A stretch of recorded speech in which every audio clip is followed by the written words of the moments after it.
In the land of Uz there lived a man named Job, blameless and upright, one who feared God and turned away from evil. He was wealthy, respected, and devoted to the Lord.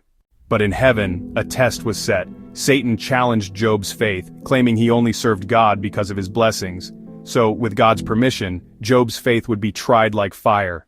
In a single day, Job lost his livestock, his servants, and even his children.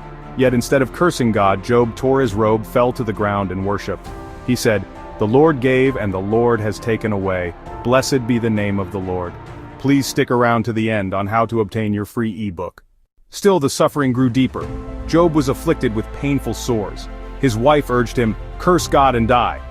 But Job replied, "Shall we receive good from God, and shall we not receive evil?" Job 2:9-10. Through it all, he held on to his integrity. After Job's long cries and questions, God answered from the whirlwind. Job 38:42. The Lord reminded Job of his power and wisdom beyond human understanding. Humbled, Job repented, confessing, "I spoke of things I did not understand, things too wonderful for me to know." Job 42:1-6. And in the end, God restored Job's fortunes twice as much as before. He blessed him with children, long life, and peace. Job's story reminds us that even in suffering, God is sovereign.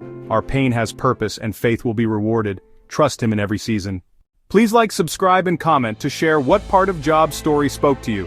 And don't forget to download your free ebook. The link is in the description below. Thank you. God bless you richly. See you next time.